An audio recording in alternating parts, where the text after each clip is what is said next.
So thank you everyone for coming along to this music and nature discussion. I'm Sonia Stevenson. I'm head of Music Patron, and Music Patron is here to reimagine philanthropy. And one of the ways that we reimagine that is to offer people the chance to connect with composers, kind of step into their wonderful creative world, understand their creative process.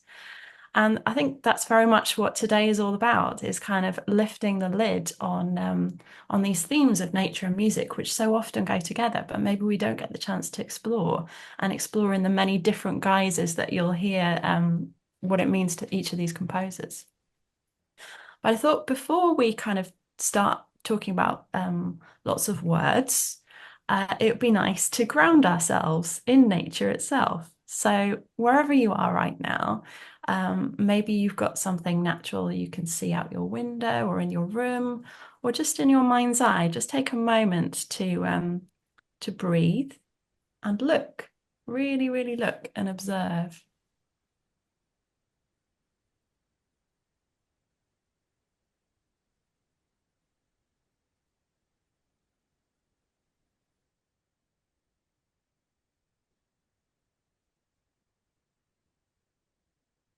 And I am looking at these goose feathers. So I picked these up on the island of Bardsey, the Welsh island. It's an amazing bird sanctuary. Yeah, they really spoke to me. So they've sat on my desk ever since. So they're a reminder of something very wild and far away. Here we are, all together. And first of all, I'd like to welcome our wonderful host, Lev Parikian. And I can't think of anyone better to host this. Lev, I'm sure will say a bit more about himself, but yeah, he started life as a percussionist and then a conductor, and all the while nurtured a love of birds and nature. Um, and then found himself writing about nature. And now he's a proper nature writer with four nature books under his belt. He's a contributor to the Guardian Country Diary, to the TLS, to Birdwatching magazine. And Lev, you really have a way with words. Lev ran a World Cup of random English words on Twitter, which completely went viral. And I've forgotten which word won. Can you It remind was me? it was shenanigans. Oh, that's a good one. The things you do to keep yourself amused, and then it turns out you're doing it in public view, and everybody thinks it's a halfway decent idea. Strange time, but it was great fun. Great fun while it lasted. Thank you so much for inviting me, and welcome everyone to what I hope will be a stimulating discussion with our wonderful composers. Just very briefly about myself, as Sonia said, my life has been steeped in music and also nature. That really was a childhood love of birds, which sat in abeyance for quite a long time and then came surging back in the last 10, 15 years. And I think it's all the stronger for it. And that has, as I say, led to a parallel career as for want of a better word, nature writer. So I have feet in both camps here. I've got the creative thing. I'm not a composer, but I do create things. And I'm a recreative musician, leading musicians in performances of other people's work. And it's always interesting to me to have a think about where, not just where ideas come from. That's the traditional question people get asked who are creators. Where do you get your ideas? Usually, my experience is it's not having the ideas that's the problem. It's sifting out the ones that will fly, the ones that will actually be worthwhile, and then having the perseverance to turn them into something.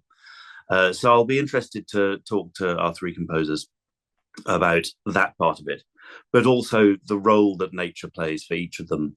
And I think they have certainly varying outlooks on this subject. I thought I'd just start by asking each of you to say a little bit about yourself, and in no particular order, but because I've got you first on the list. Lisa, would you like to just kick off and say a little bit about yourself? I think where you live is important for this, and how nature affects your work as a composer.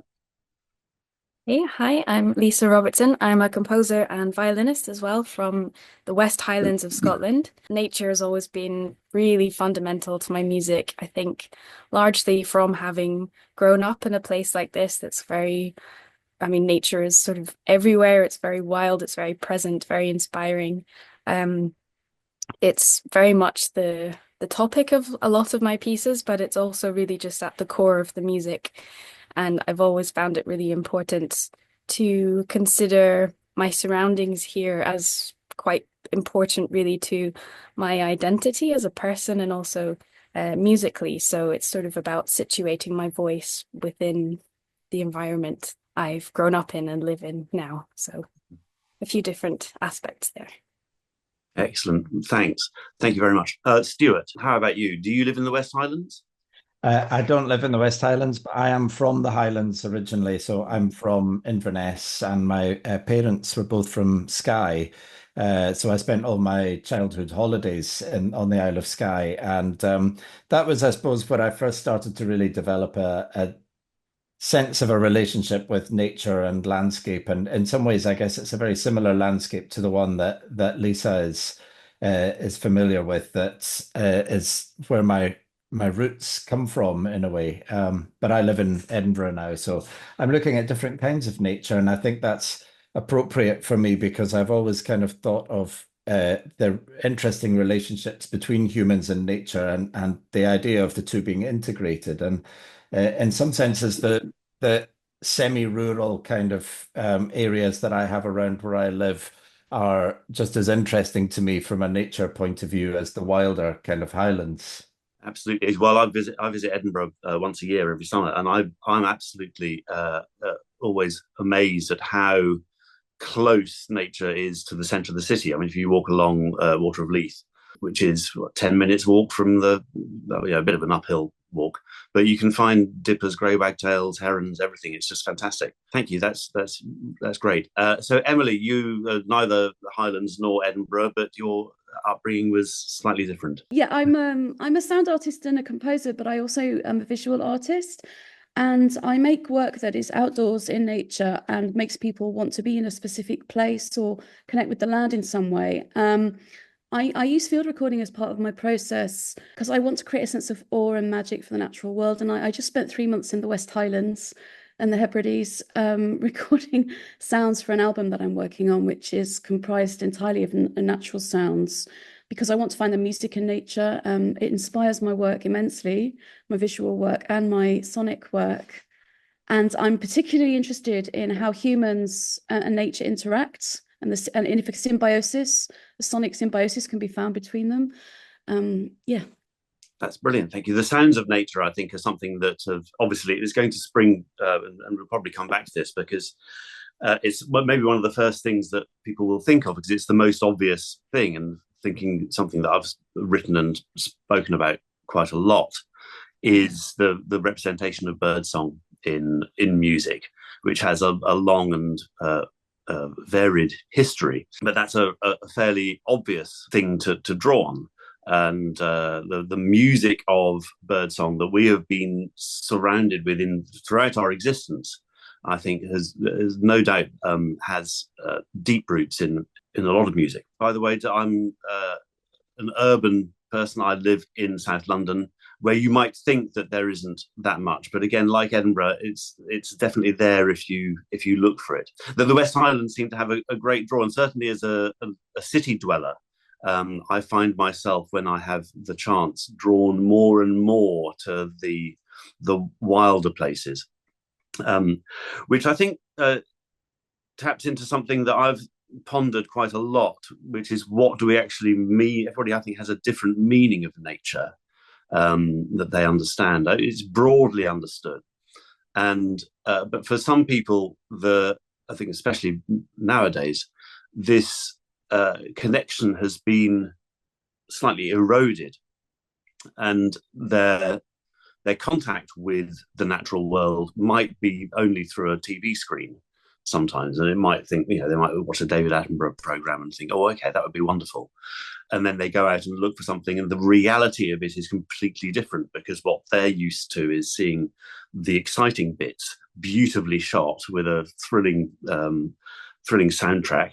And then they go out and try and find some birds on an expansive mudflat, and they're slightly disappointed by the lone shelduck that's sort of dabbling around in the distance. Thinking of the different places we all live and our surroundings, I'd just like to tap briefly into the beginning of the process, and for each of you, where a piece begins. And I know this is something I don't like talking about with my own work, so I'm going to make you talk about it instead. Lisa, you say you're obviously surrounded by the natural world and wildlife, and you live in for the British Isles, certainly a very wild place and quite remote for many people. Do you start your composition while out on walks in the Highlands, or is it a desk process from the beginning?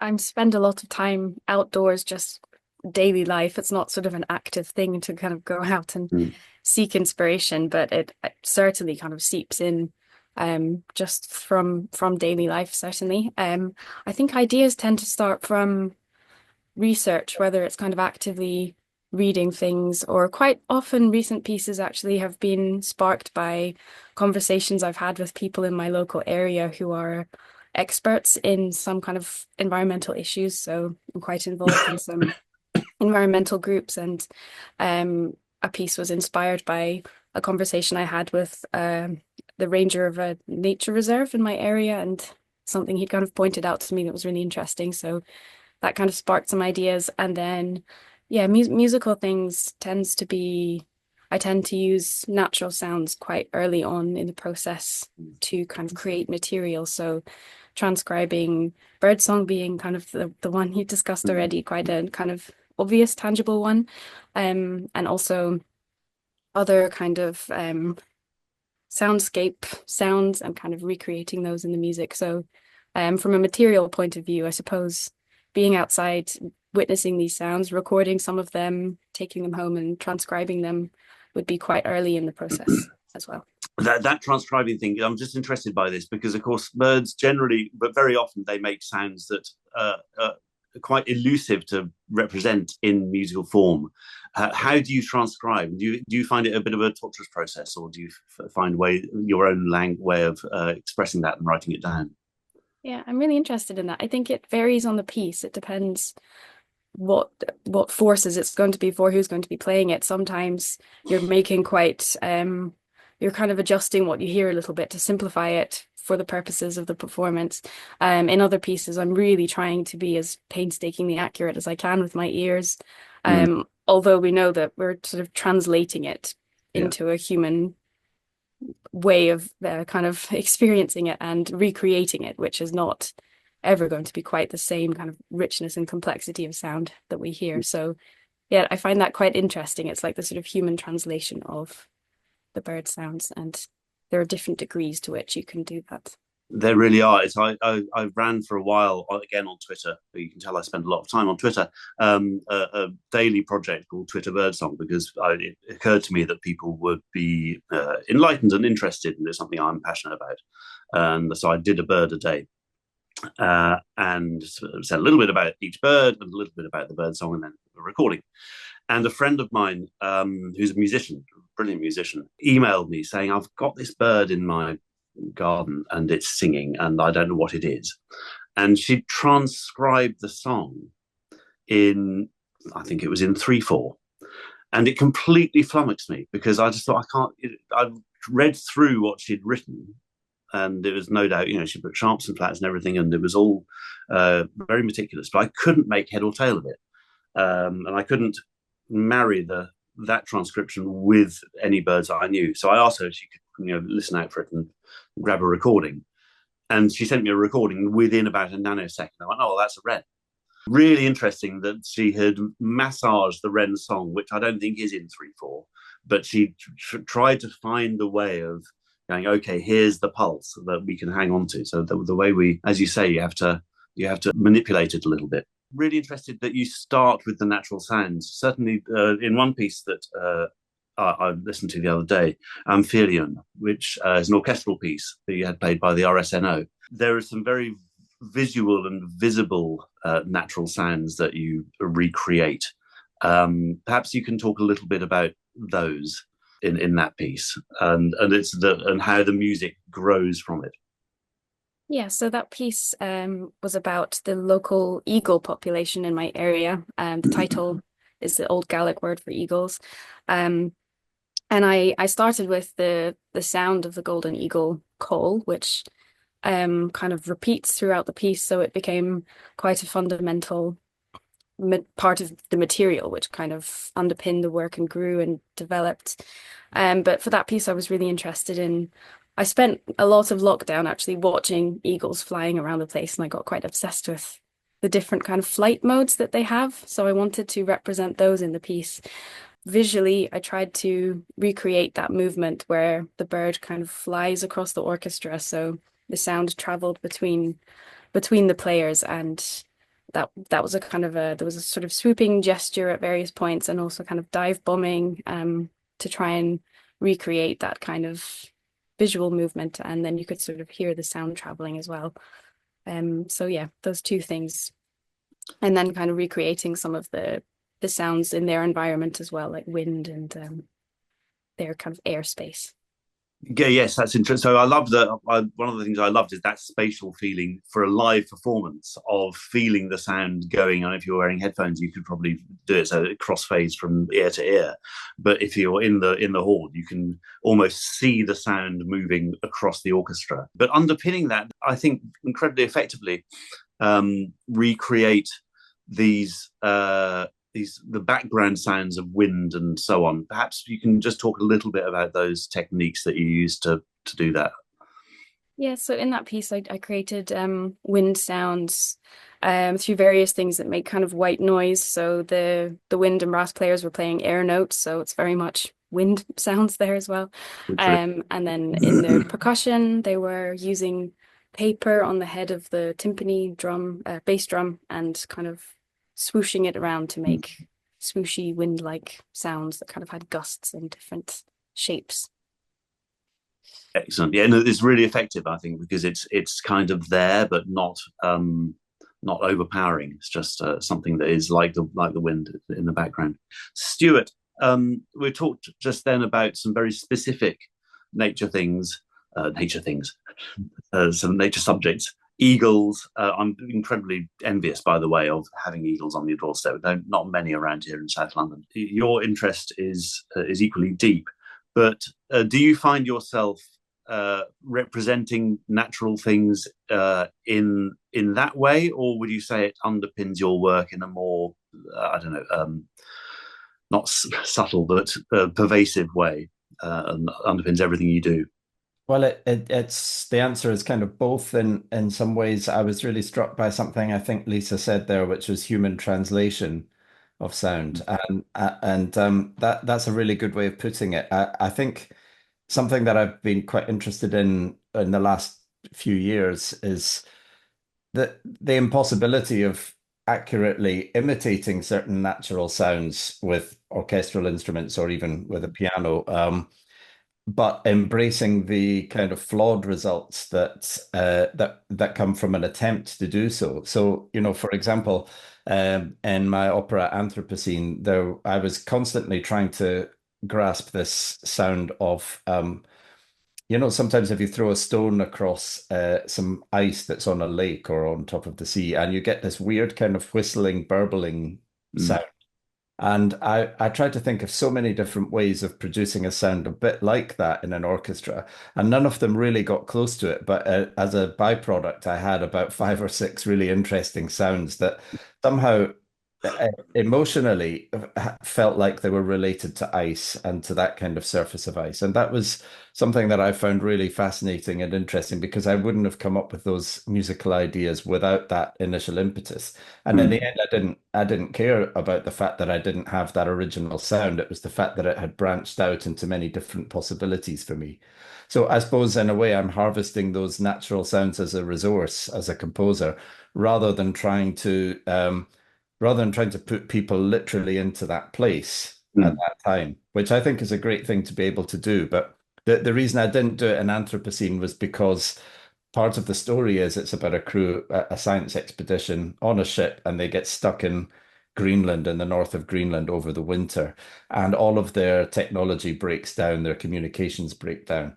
And I thought it would be quite interesting to reflect that breakdown of technology and something we rely upon very heavily for our survival, to represent that in a way by the imperfection of the imitation of natural sounds. So rather than using field recordings, kind of real sounds, I used these imitative sounds that in the end branched quite far away from their original sources. So yeah, that's something that I've been once you notice something like that happening in your work, you tend to think, oh, I could do more with that. So I've explored that in a couple of other things as well. Yeah. That's really interesting. Also, the realization that where you originally intended to go with something isn't the ultimate destination, but the ultimate destination is perhaps even more interesting and takes you, as you say, with branches going off in different ways. That's really interesting. So you mentioned field recordings there, which brings us neatly to Emily. You use field recordings of various kinds quite a lot in your work. And I wondered if you could maybe talk a little bit about Sounds of the Subaquatic, which is a recent work you've done using a lot of field recordings. I want my work to be outside because I'm interested in how we access sound and music. And I really feel a lot of people feel alienated from Western music because of this feeling of exclusivity. And so part of using outside sounds of nature is to encourage people to experience sound in places where everyone is welcome, essentially. But a bit like Lisa and Stuart, I try to sometimes translate sounds, and I think it's quite interesting that the sound of birds, they sound quite like their physical movements, quite sharp and fragmented and lively and quick. And then in contrast, whales sound like sort of slow, long, like syrup moving through water. And then humans, our music tends to be based on walking, on the sense of walking and pace and meter. And so I always think, how can I create something that's from a different perspective? And that's what drives my interest in field recording. And so with a piece I did called Birds and Other Stories, I wanted to know, what do we sound like to birds? What do we sound like to species underwater? How do humans sound? And could we create a piece from their perspective, from that perspective? And then I thought, why are women and girls often considered to be birds? Why are we called birds? Why are we called chicks? And so I wrote this piece called Birds and Other Stories, and it visually looks like a tree with birds in it, and lots of people have done interpretations of birds, and it involved transcribing bird calls, but it was more transcribing women bird calls. There are birds in it, but there's a transcription of women talking about their experiences of being called birds. But yeah, I'm very driven to think about how other species hear us. And I record sounds from that perspective. And Sounds of the Subaquatic was a project where I was trying to capture biodiversity in about 9 different wetland ponds. It was a project for the Royal Parks. And ultimately, it resulted in discovering that biodiversity is disappearing from freshwater ponds because of people feeding the ducks. So it was kind of an interesting project. There was music in that. There's music in the loss of sound, and it was a really interesting project. Yeah. And I presume you also, when you're making these field recordings and you listen to them over and again, you come back to them and you'll hear things that you didn't hear at the time. Maybe obviously underwater, you're not going to be hearing things like microphone will hear it. But there's loads underwater. There are sort of accidental sounds and atmospheric sounds that then can cause something. That an interesting thing about feeding the ducks. People, they're also so often I see a sign by the pond and it says, "Please do not feed the ducks bread because it's bad for them." And there are people quite happily doing that. It ruins the biodiversity, and what you're left with is underwater sounds. It sounds like a field full of song underwater. I recorded loads of insects and beetles, and it sounds like chirruping. They sound like birds. And what's really interesting is I had a collection of what I thought were insect sounds of beetles, and in fact, it's the sound of photosynthesis, which I captured, and it's this percussive sound, and it sounds like a glockenspiel. Wow. It's incredible, and you layer them over each other and they create these amazing polyrhythms. I'm working on a piece with that right now, actually, just just the photosynthesis is so musical and beautiful. Absolutely fascinating. I don't think anybody would have would have thought that photosynthesis has a sound. I suppose advances in technology have helped your work a lot. I'm thinking about some of the earlier, when recordings started being used. I think the first one I can think of is the Respighi's Nightingale. At the end of Pines of Rome, and the glorious thing about that being the music stops for a second, and you hear this lone bird captured 100 and whatever it is years ago, and still alive as part of a music in every performance. But with things becoming more sophisticated now, and also compositional techniques, as you were talking about, Stuart, trying to find a way of representing the sound of a stone on ice and the reverberations afterwards. Do any of you, you can all chip in, sometimes find that there's almost too much choice at your disposal, that you have to consciously be selective about how you write things? Once you start, one of the biggest problems, I don't know if you guys have this, but once you start recording sound and capturing sound, it's very addictive. And it's really hard to not hear something and think, oh, I've got to record that. That could be useful. Yeah. But also in my 3 months away, where I just woke up, I stayed in a van, I drove to remote places and just did field recording every single day. I think from 3 months, I actually only have about an hour of really usable sound. So I don't know if that's true. Like you said, you can go on a mud flat and just there's one bird. Yeah. Yeah. But I try and record that bird really well. Yeah, we're all nodding there. That whole thing of Yeah. we've all written reams and reams of material, and then in the end you end up cutting it back and getting rid of it. But what we all want as creators is the shortcut, where we get it right first time, and we don't have to go through the writing the 50,000 words to get 1,000 or whatever it is. But it doesn't work like that, does it? Unfortunately. I think I'm quite utilitarian in that aspect, in that when I'm looking for ideas or inspirations or materials from nature, I'm mainly looking for what's useful to spur my imagination to make the piece, because my pieces usually aren't they don't have to be very much about a particular thing. So in a way, once I've found the things that are going to make me write the piece in the way that I want to write it, then I sort of stop looking around for other materials and I just focus on that material. And I mean, I can give an example, maybe, I don't know, 15 years ago or something like that, when I was a bit fitter, I used to go and walk up Monroe's by myself. And I went to Glen Affric, which is this beautiful unspoiled bit of the Highlands, and it was a horrible, rainy, misty day, but I had a great time going up a couple of hills there, and didn't see another soul all day. And I sheltered beside this big rock at the top of the mountain. And because there were not the usual kind of grand views and things, I started focusing on the very tiny things around me. And one of the things I saw was this amazing little lichen that was kind of trumpet-like in form. And I'd never really noticed anything like that before. There were really, lots of little trumpets sticking out of this rock while I was having my sandwich. And that was the memory that I took away from that day. And then many, many years later, when I was asked to write a piece by the Sequoia duo, inspired by some type of Scottish plant life, I chose this, not really a plant, but this lichen. And what fascinated me was that it was a symbiosis between an alga and a fungus. And that idea of the symbiosis of two things kind of coming together to make something else seemed to me to fit with this idea of a violin and cello duo. So I wrote the piece kind of about that experience of finding that little lichen. But it was the kind of the structure of the thing and the knowledge about the way it is constructed that informed the piece. There's a certain weirdness about the piece as well, atmospherically, that reflects my feelings about the day. So that there are a couple of different layers to it. But that's the way I use it, in a sense. I kind of put it in the memory bank, and then when I'm writing a piece, something about that structure from nature comes through in the way that I form my material musically.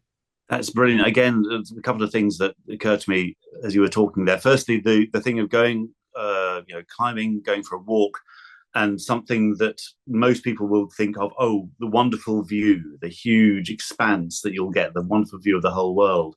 And yet you found your eye, because you're observing, caught by this very tiny thing. Don't get me started on lichens, they're brilliant. Just 50 yards from our house, we have a postbox on the corner. And for many years, it was very kind of peeling red paint and quite decrepit. But on the top, on that little dome top, there was this miraculous world, which is a mixture of peeling, crusting old red paint and 3 different lichen species that were growing quite happily, yellows and greens and greys. I took photographs of it, and on tiptoe with the phone like that.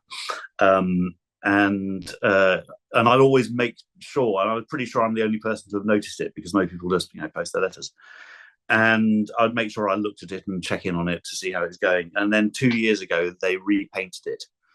And I entered a period of protracted mourning for those lichens and hoping that they'll grow back one day. So that thing of the symbiosis, but also the looking for one thing and then finding another. Lisa, I'm going to pivot quite outrageously here to your seagulls. And unlike many nature writers, I embrace the word seagull. You'll get a lot of birders going, oh, there's no such thing as a seagull. That's fine. People know what you mean by seagull. Your piece, Seabirds. Seabird City. You write about visiting St Kilda, is it? And the seabird colonies there, but contrasting that experience with moving from the wild place to the city and encountering the same birds in a different environment. Perhaps you could maybe just expand a little bit about that. Certainly, kind of growing up, spending time in my home in the West Highlands, but also going further out into the Hebrides, out to St Kilda even, just hearing these incredible bird sounds, very much part of my life, my childhood particularly. So there is that kind of feeling of belonging or something with those sounds. And then yes, when I was in Glasgow studying at the conservatoire there, spending time in the city and feeling it was a bit kind of alienating from the place I was from, and then just hearing the sound of seagulls, and it feels like quite a out of place sound in a way, and it kind of brought me back to those kind of wild places that I was used to. And yes, it's just very interesting being in the completely different locations and seeing how they behave in the city. People are often not very fond of them in the city. They think they cause problems, whereas if you're in a beautiful, wild, cliffy landscape, they're seen in a different light as well. But yeah, it was particularly just the sound and how you could be going about your day not thinking about it particularly, and then you just hear the sound of one of these birds and it kind of takes you to another place. And I found that really really interesting and moving as well, and that kind of sparked this piece where I was kind of contrasting the 2 different sound worlds, I suppose, where these birds found themselves. That's fascinating. I think certainly gulls in cities is something people, as you say, people don't like them very much, and the constant complaint is, oh, it nicked my chips. It's like, well, don't eat your chips out in the open then. They're notorious kleptoparasites. They will have it. It's free food. So perhaps they're the clever ones, and we're not so stupid. I remember very well last summer in Edinburgh in the centre.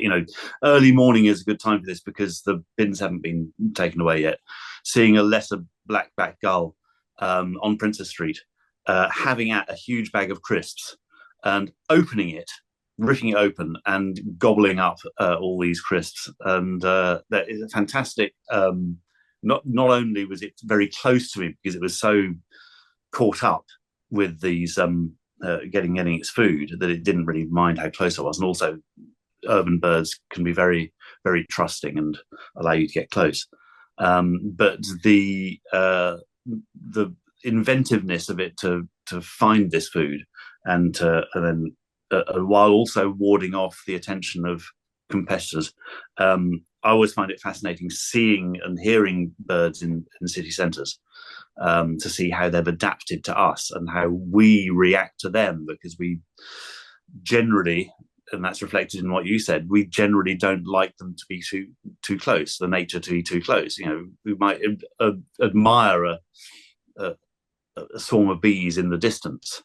But when it comes there, and we have the same thing particularly in London, we have parakeets, which very divisive amongst people, because they come too close. They invade our space, and they're quite noisy and intrusive. With this underpinning of nature, with all your work, what effect do you think it has on the listener, and whether it makes a difference to the listener to know in advance this piece is nature inspired, or how much one needs to necessarily know about a piece of music in advance?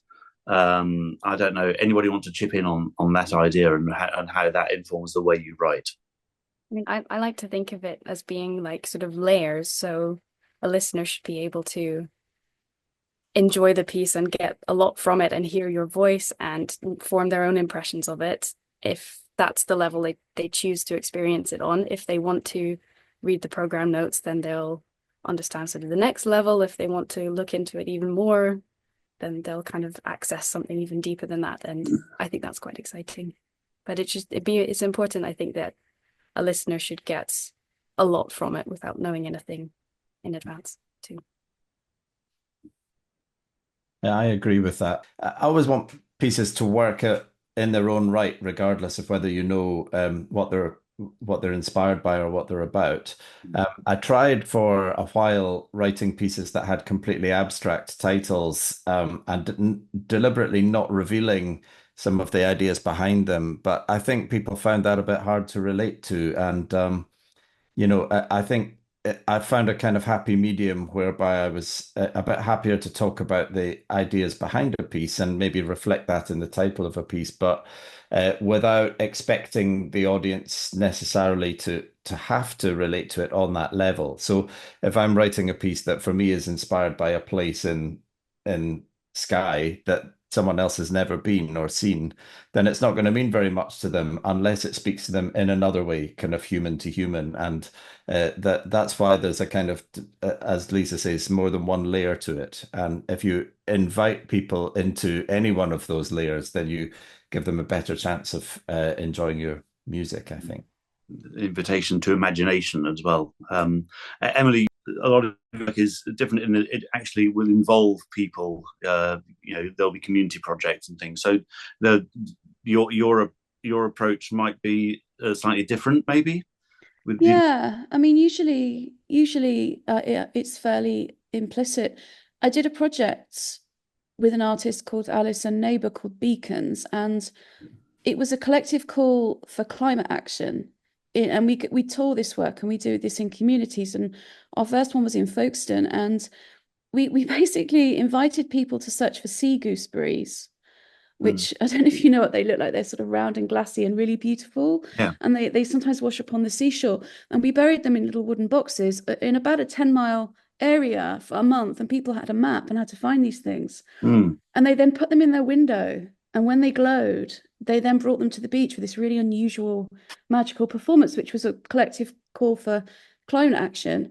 And that was quite a big project. I think around 1,000 people came to the performance.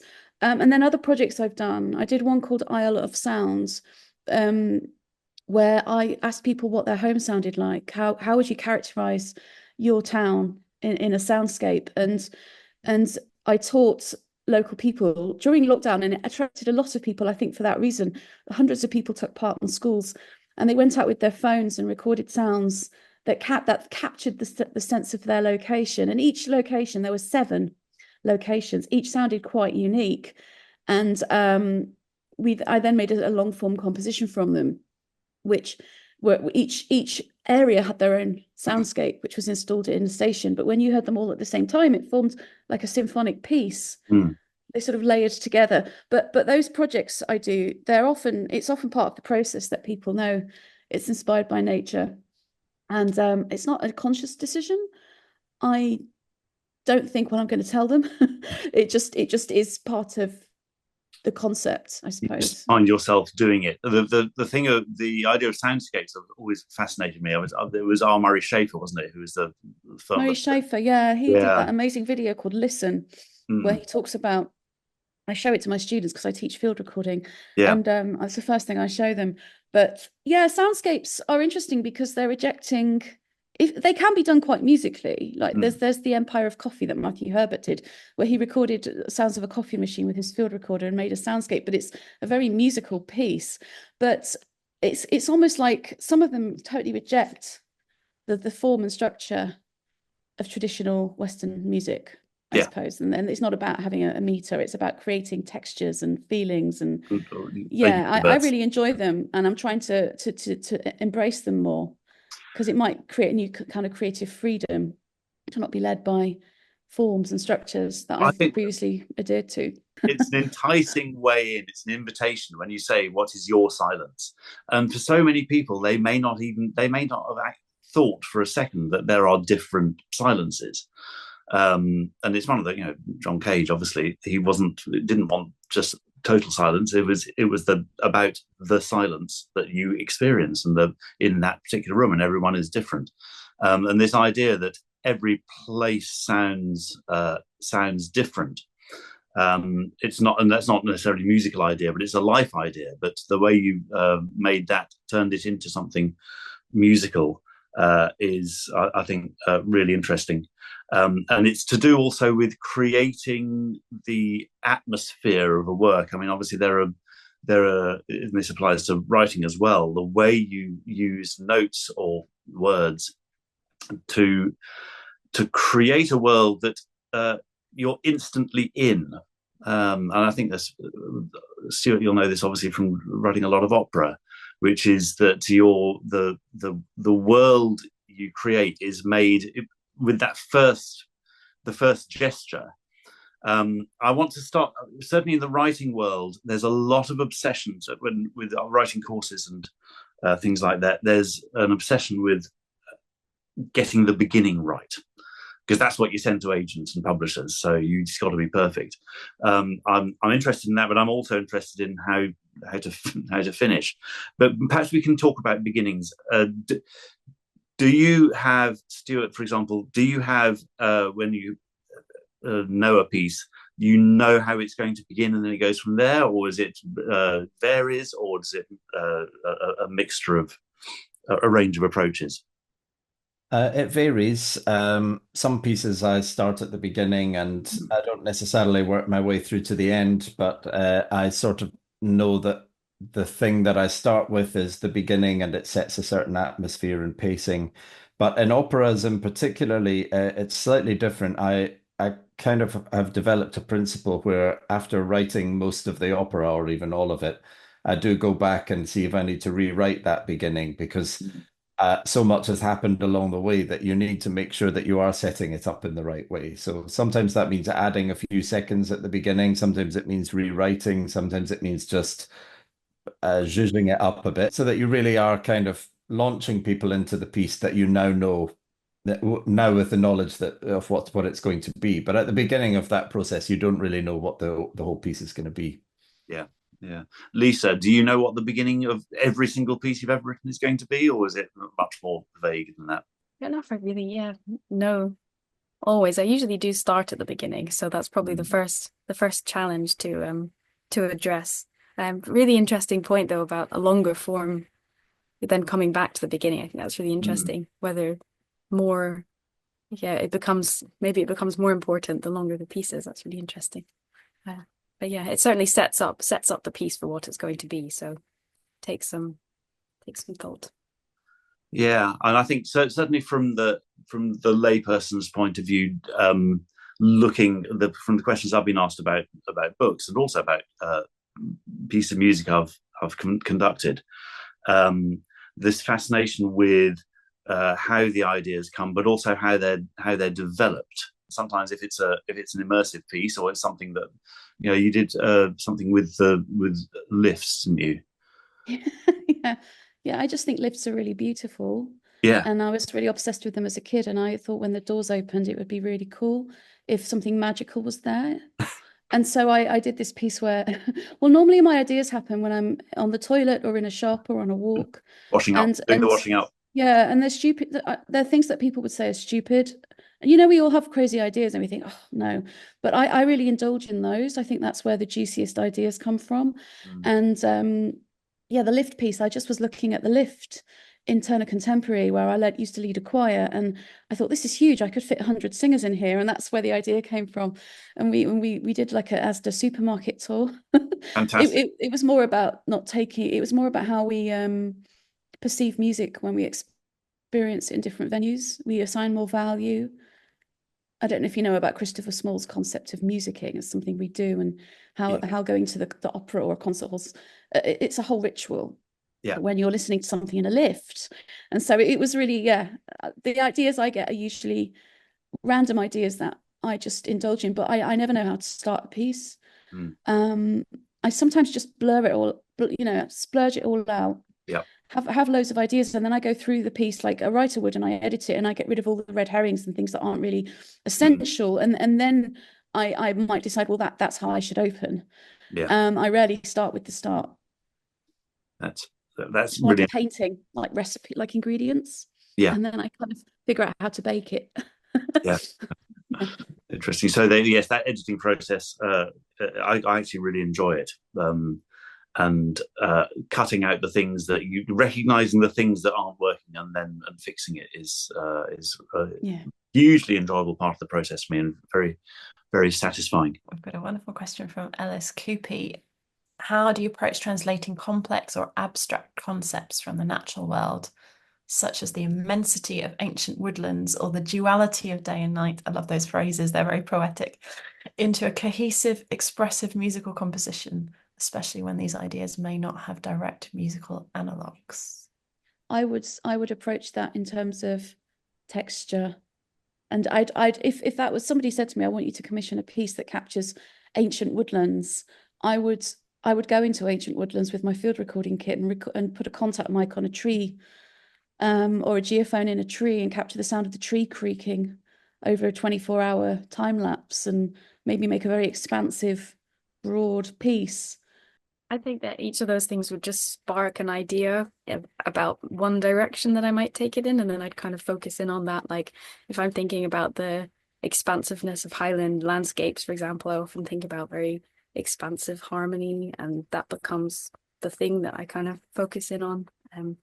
With woodlands, it might be about the kind of interconnection between species and thinking of that as a kind of musical device. So yeah, probably kind of picking one or two ways of manifesting each thing. Some of that is intuitive for me. So the idea of immensity is a question of perspective, isn't it? It's about feeling the immensity of time or scale compared to ourselves and the span of our own lives. And therefore thinking about what creates a sense of perspective within music, whether that's distance or the pacing or timing of things. So, you know, as I say, that would be an intuitive decision in the composition, but delving deeper into how I would do that, that would be the technical way of doing it, I suppose.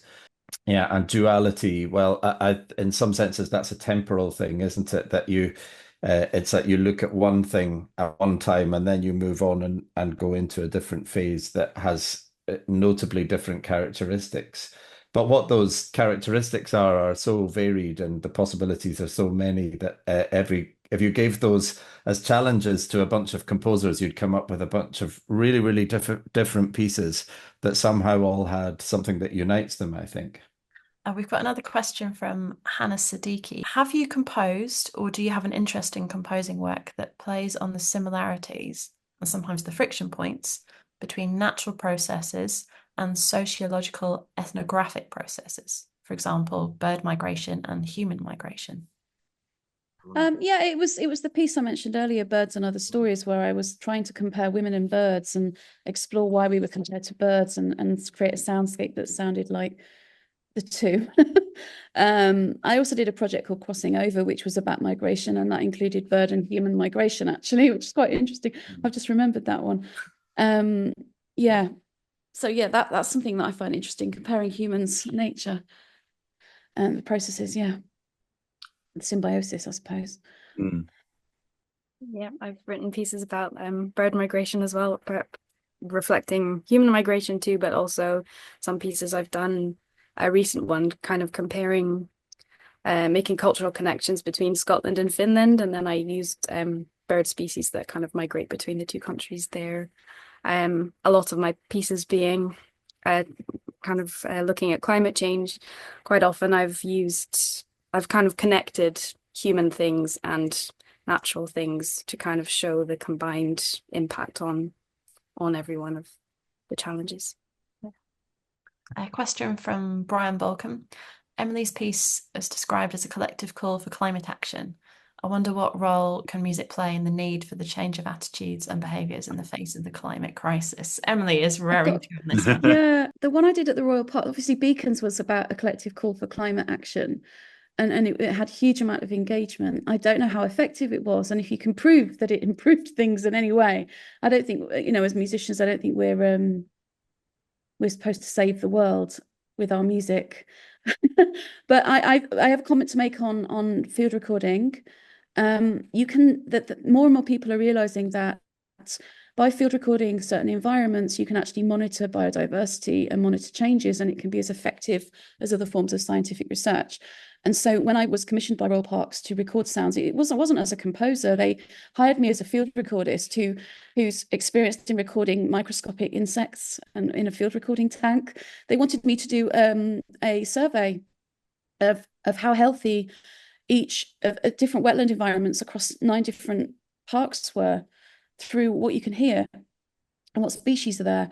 And I then made that into something musical separately, but it was really interesting because you could clearly see that there was a major problem at Regent's Park where they're losing whole food chains. Yeah. And so that was interesting because it sonically demonstrated, but you can listen to it. I don't know if I'd consider that a musical piece. But you can hear the biodiversity disappearing. It's I don't know if it was music or not, but sound certainly. We're getting onto a whole other chat, which is what is music? Yeah. And what is nature? What is music? I think about that, I would just like to say very briefly that I think it's Emily's right that we can't necessarily claim impact on these kinds of questions of climate change and the environment, but I think obviously as humans, we're all aware of it, and it's something that is interesting to all of us as humans. And therefore, if we reflect these things through our music, all it can do in a way is hope to stimulate thought and emotional responses in our listeners to something and keep it at the forefront of their imaginations. And in a way, the solution has to come from the whole of society and not just from somebody writing a piece of music saying, stop destroying the environment, So I think we can play a tiny role in doing that as artists, but our main role is to communicate to other humans, I think, on a human level. Absolutely. I think that from my point of view, with the written and spoken word, what I find most effective is engagement, trying to be enthusiastic about something so that people take an interest in it. And once they're on board, then you can do it. I think there's a danger. It's a really easy trap to fall into, which is the lecturing position of we must do something, you must do something, why aren't you doing something? Rather than, which I prefer just to try and be childishly enthusiastic about things and hope that sticks with some people. Thank you all. We're going to need to draw it to a close now, but I hope you've all enjoyed this deep dive into such a fascinating and rich subject. As I said at the start, Music Patron is all about connecting with composers and kind of going on this deep dive journey. We talked about the layers of imagination, the layers of getting to know a piece. Maybe you just listen to it without any understanding of what the background is behind the inspiration. But on Music Patron, you have the opportunity, if you wish, to go very, very deep with the composer as they share to their patrons that creative journey. And, often we're sat at our desks or on our sofa, but through these amazing composers and their work, which takes them into all kinds of crazy places, we have the opportunity to kind of connect with that bigger picture and use our imagination in different ways. And also to connect with Lev, if you like. I would recommend reading his wonderful books. He has a great newsletter, and he's brilliant on social media too. He's really a force for good there in these dark times of social media. But yeah, huge thanks to our three composers today, and to Lev, and to all of you for joining us.